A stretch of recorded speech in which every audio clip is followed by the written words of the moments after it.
An Australian woman woke up after surgery with a thick Irish accent. A man locked his head inside a cage to quit smoking. And the owners of a bakery printed a burglary suspect's picture on their cookies. These are the weird stories for Wednesday on Weird AF News, the only daily weird news podcast hosted by a comedian. I have some weird news from around the world. Come on.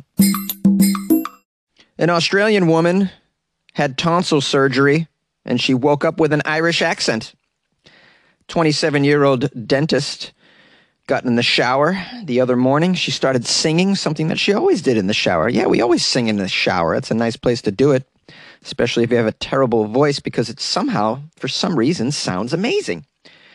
Well, this dentist was singing, and she was completely shocked by the sound that came out of her throat. Instead of her normal Australian accent, Miss Yen was stunned to hear a foreign accent that to her sounded very Irish. Here's a quote from her. "When I started singing, I was singing in a different sound. Also, talking words in a funny accent. Not like my other accent, my normal accent." She panicked, Miss Yen. She phoned one of her friends, who was in disbelief that it was even her on the phone. What was this sudden accent change? "Well, my friend told me. He sent me links later about foreign accent syndrome. He had watched some videos on the YouTube years ago. This is a real thing. Your accent can shift." This is pretty crazy, this foreign accent syndrome. I mean, it would be fun for a weekend, but not for your life. The other thing that's strange, that just strikes me with the story, is that she's Asian as well. That just adds another whole flavor to the whole, it just adds a twist to it, you know? I mean, I've never even met an Asian woman with an Australian or an Irish accent. Never mind an Asian woman who had an Australian accent on Thursday, but on Friday had an Irish accent all of a sudden. Now, she was fearing that perhaps she was about to or may have had a stroke, which is a possible cause of foreign accent syndrome. So she went back to the hospital. She was showing no signs of illnesses, though. And she was discharged and told to go home and rest. "They couldn't do anything. I was normal. I just sounded different. And they said, you're still healing from your surgery, so maybe your vocal cords are damaged somewhat." Well, Miss Yen had gotten her tonsils removed on April 19th, as a matter of fact. A very simple procedure that took just about a half an hour. Her ear, nose, and throat specialist also suggested that Miss Yen wait to see if her voice change disappeared on its own over weeks. But as the days and weeks wore on, Miss Yen said her new accent didn't go away. It left her friends and family in complete disbelief. Of course it did. You know, one day you're talking like this, you go under the knife, you know, you go under the knife, you get an accent like this, right? And then the next day you're talking like this with the knife. You come out of it like this. Very strange, you know, because before you were like, you go under the knife, right, like this, right? Right? And then you're like this for some reason. Give me a Guinness. I'd like a Guinness, all right? All of a sudden, I'd like a Guinness. Most of my friends have laughed at me, she said. Most of my friends thought I might even be faking it. But after a while, they realized I'm not joking, because there's no way you pretend in an accent for 2 or 3 days. Even in a normal conversation, you just don't do it. Well, 2 days after waking up with her foreign accent, Miss Yen decided to make a TikTok account and go public about her journey with this new accent. Yeah, because everybody needs to know. Your whole life's got to go on the TikTok. Miss Yen said she was motivated to share her experience after seeing how people with foreign accent syndrome get treated as though it's a joke. Yeah, she's right. And, you know, so maybe this TikTok account is actually a pretty good idea.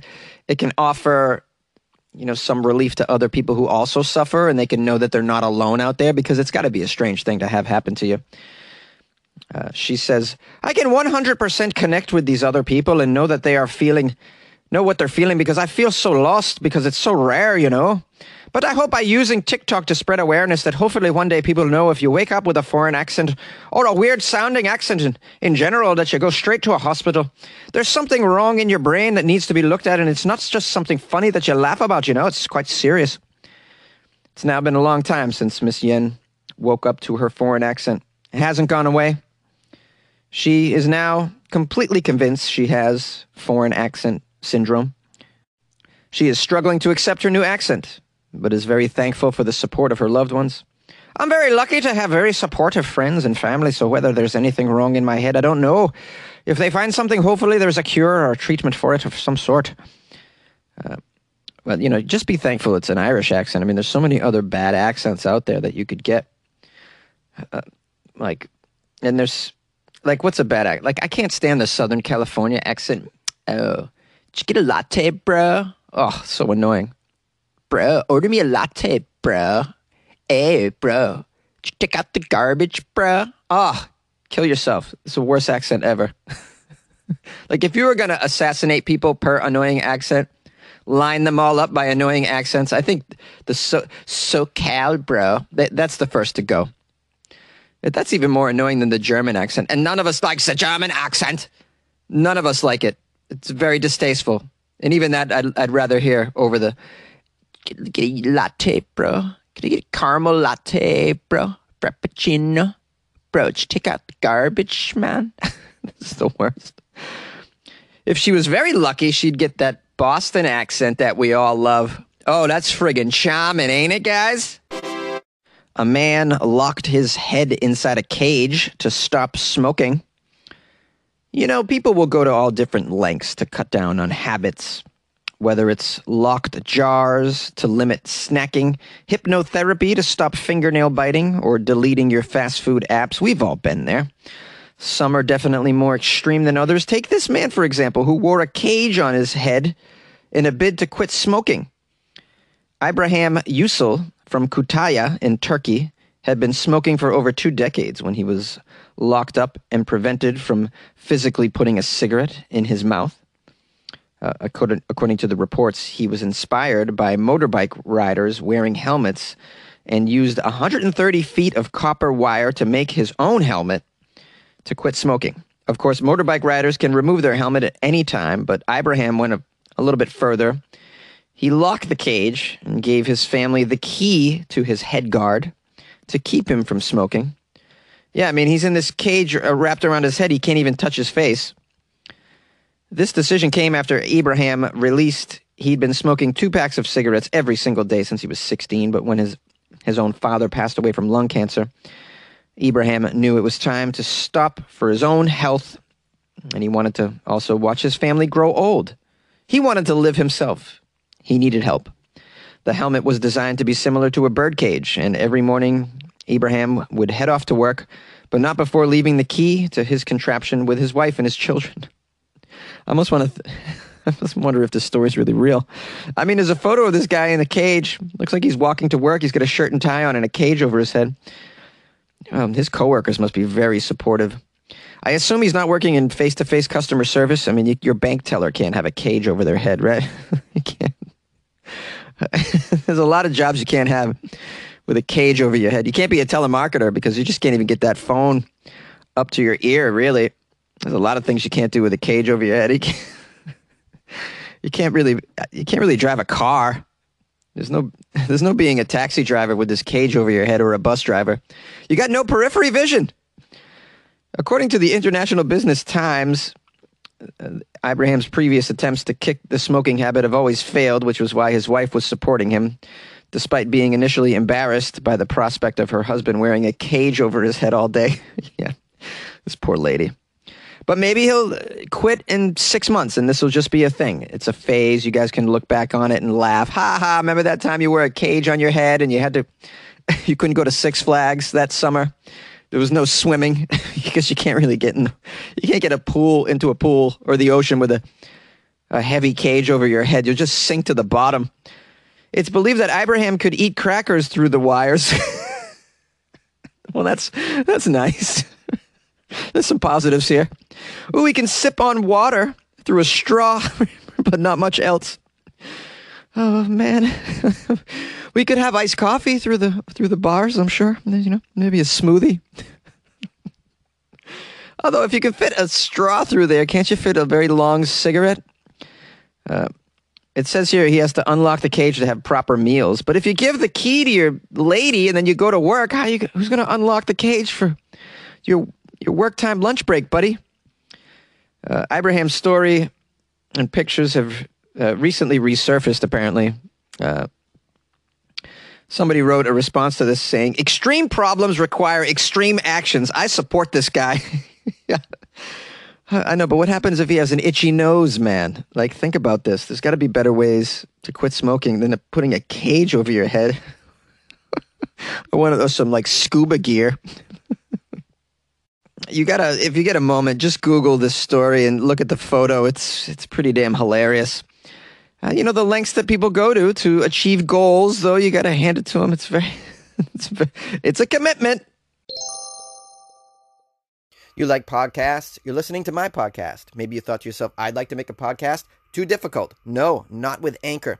Anchor has free creation tools that allow you to record and edit your podcast from your phone or your computer. Anchor distributes your podcast to Apple, Spotify, Stitcher, and more. They have advertising integration, so you can even make a little money off your podcast. Everything you need to make a podcast in one place. Download the free Anchor app or go to anchor.fm to get started. And good luck with your podcast. Good luck with your creation. Good luck with your life, man. The owners of a bakery have printed a burglary suspect's picture on some sugar cookies to help catch the burglar. The owners of the Canfora Bakery in Milwaukie, Wisconsin are a couple of smart cookies, this article says, very punny. The Canfora Bakery, also known as the Lakeside Bakery, was burglarized on April 19th by an unidentified suspect who fled into the night with some cash and some bakery equipment. What kind of person are you? You steal bakery equipment? It's a little tiny shop trying to make some sugar cookies for the community, maybe some croissants if they're feeling a little frisky. And here you are, stealing their cash and equipment. This is terrible. Shame on you, sir. I assume it's a sir. Only an evil man would steal bakery equipment from a small business owner. Ridiculous. Owners of the bakery, Karen and Eric, didn't have much to go on, but what they did have was an image of the suspect captured by the security cameras. Here's a quote from the bakers. So we made delicious sugar cookies and we put his image on them, huh? The idea, as Karen told the media, was to see if the community could identify the suspect by eating our cookies. It's pretty brilliant. We invite the community to come on in and take a bite out of the thief while supplies last, they wrote on their Facebook post. Followers were urged to contact the Milwaukie PD with any knowledge of the suspect's identity if they recognized him on the cookie, the delicious sugar cookie. A friend of mine named Gary Goldman once had a joke, said, what's with sugar cookies? Every cookie is a sugar cookie. A cookie without sugar is a cracker. If you guys have never watched Gary Goldman, just go on YouTube. Just a phenomenal comedian, joke writer. He's just fabulous. I love that guy. Back to the story. The idea almost immediately worked as the bakery's Facebook post soon began generating tips from locals who said they recognized this guy on the cookie. See? Wow, this is fabulous. Who needs the police when you got a bakery? You could just... It's kind of like a printing press, in a way. Now, although the thief on the cookie was recognized, unfortunately, as of Monday, there had been no arrests made. Fans of the bakery were nevertheless impressed with their criminally clever idea. I've heard of wanted pictures put on pizza boxes, but I've never heard of a perp's picture being put on some baked goods. Very creative in that aspect. I bet the cops had a good laugh at the picture and would cheerfully share pictures of other perps that they wanted very badly to be put on some cookies and baked goods as well. That was from some Facebook user who seems a big fan of the idea. I am too. You know, sometimes you just got to use your goods to get your message out there. Like Dr. Bronner. You guys know all about Dr. Bronner and putting his scripture on the side of his products? They're still on there. Buy a bottle of Dr. Bronner's liquid soap and read all about God on the side of it while you're on the toilet. That's what I do. Oh, thank you so much for listening to another episode of Weird AF News. I appreciate all of you so very much. Your loyal support is not taken for granted. I want to give some love to someone who reached out to me on Facebook. It's Michelle from Jersey. She wanted to remind me that her and her man John Smirtnek are big-time fans of the show, And she said that John is actually graduating culinary school today. He's going to be a certified chef. She wanted me to give a shout out to John. So shout out to John Smirtnek, who is now a certified chef in Jersey. I guess that means you'll be able to make an amazing sandwich. Because when I think of Jersey, I think of sandwiches for some reason. Sandwiches and diners. Please don't tell me you graduated from culinary school to work at a Jersey diner, John. I'm sure you're on to bigger things than that. Congratulations to you, my man. And thank you to you and Michelle for being fans of the show. I appreciate you. I hope you'll listen for the foreseeable future. Foreseeable future? I mean forever, really is what I mean. You guys can always reach out to me if you'd like a shout out of some sort. It's got to be something cool that you did, though, like graduated culinary school. That's pretty cool. Or maybe you got out of prison. That's pretty cool, too. Or maybe your rash cleared up. You want to call and let me know about that, and I'll give you a shout out on the show. The email's funnyjones@gmail.com, or you can reach out to me on Instagram @funnyjones as well. And call the show if any of these stories, made something happen inside you, and you'd like to happen inside your mind, and you want to share it. 646-450-2012. As always, we have a Patreon if you'd like to really go bananas with your support and really take it to a new level. It's patreon.com/weirdafnews. And for a couple bucks a month, you can support a daily weird news podcast. One of a kind, the only one. And also you get extra Weird AF content, so that's pretty cool as well. So check out the Patreon. You can also get to the Patreon through the link on my website, weirdafnews.com. Check that out, or you can buy me a cup of coffee from there. Or you can just tell a friend about the show. There's a lot of ways to help out. Or just do nothing. Do nothing. Be you. Go about your day and don't even think of me. That's okay, too.